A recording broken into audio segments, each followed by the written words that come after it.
रावण दुनिया में इस नाम का दूसरा कोई व्यक्ति नहीं है। राम तो बहुत मिल जाएंगे लेकिन रावण नहीं। रावण तो सिर्फ रावण है। राजाधिराज लंकाधिपति महाराज रावण को दशानन भी कहते हैं कि रावण लंका का तमिल राजा था। सभी ग्रंथों को छोड़कर वाल्मीकि द्वारा लिखित रामायण महाकाव्य में रावण का सबसे प्रामाणिक इतिहास मिलता है। रावण एक कुशल राजनीतिज्ञ, सेनापति और वास्तुकला का मैं मर्ज होने के साथ साथ ब्रह्मज्ञानी तथा बहुविद्याओं का जानकार था। उसे मायावी इसलिए कहा जाता था कि वह इंद्रजाल जादू जानता था। उसके पास एक ऐसा विमान था जो अन्य किसी के पास नहीं था। इस सभी के कारण सभी उससे भयभीत रहते थे। जैन शास्त्रों में रावण को प्रतिनारायण माना गया है। जैन धर्म के 64 सलाका पुरुषों में रावण की गिनती की जाती है। जैन पुराणों अनुसार महापंडित रावण आगामी 24वीं में तीर्थकार की सूची में भगवान महावीर की तरह 24वें तीर्थकार के रूप में मान्य होंगे। इसलिए कुछ प्रसिद्ध प्राचीन जैन तीर्थ स्थलों पर उनकी मूर्तियां भी प्रतिष्ठित है। अब जानते हैं रावण के बारे में 10 महत्वपूर्ण बातें। पहली खास बात, क्या रावण के 10 सिर थे?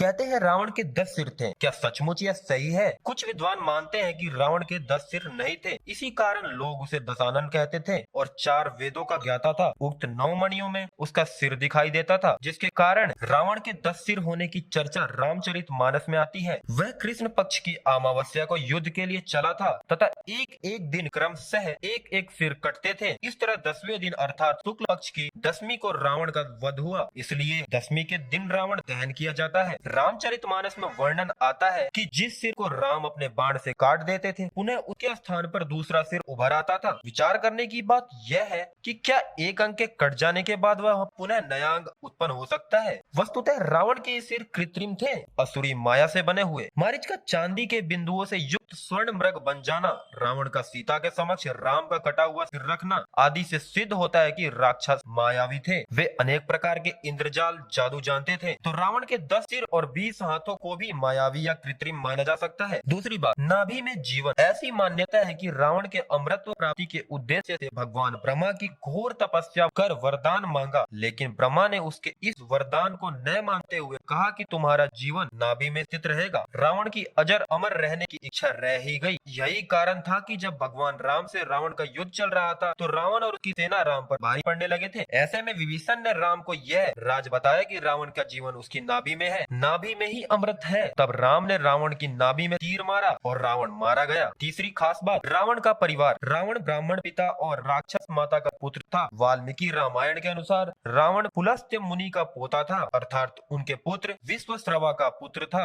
विश्वश्रवा की वरवर्णिनी और कैकसी नामक 2 पत्नियां थी। वरवर्णिनी के कुबेर को जन्म देने पर सौतिया दाहवश कैकसी ने अशुभ समय में गर्भ धारण किया। इसी कारण से उसके गर्भ से रावण तथा कुंभकर्ण जैसे क्रूर स्वभाव वाले भयंकर राक्षस उत्पन्न हुए। ऋषि विश्वश्रवा ने ऋषि भारद्वाज की पुत्री से विवाह किया था, जिनसे कुबेर का जन्म हुआ। विश्वश्रवा की दूसरी पत्नी कैकसी से रावण, कुंभकर्ण, विभीषण और शूर्पणखा पैदा हुई थी। लक्ष्मण ने शूर्पणखा की नाक काट दी थी। रावण का विवाह कुबेर को बेदखल कर रावण के लंका में जम जाने के बाद उसने अपनी बहन शूर्पणखा का विवाह कालका के पुत्र दानवराज विदुव्रीहा के साथ कर दिया। उसने स्वयं दीति के पुत्र मैं की कन्या मंदोदरी से विवाह किया, जो हेमा नामक अप्सरा के गर्भ से उत्पन्न हुई थी। माना जाता है कि मंदोदरी राजस्थान के जोधपुर के निकट मंडोर की थी। विरोचन कुमार बलि की पुत्री व्रजज्वाला से कुंभकर्ण और गंधर्वराज महात्मा सैलूस की कन्या शर्मा से विभीषण का विवाह हुआ। कुछ समय पश्चात मंदोदरी ने मेघनाथ को जन्म दिया, जो इंद्र को परास्त कर संसार में इंद्रजीत के नाम से प्रसिद्ध हुआ। मंदोदरी से रावण को पुत्र मिले इंद्रजीत, मेघनाथ, महोदर, प्रहस्त, विरूपाक्ष, भीकम, वीर। ऐसा माना जाता है कि राम रावण के युद्ध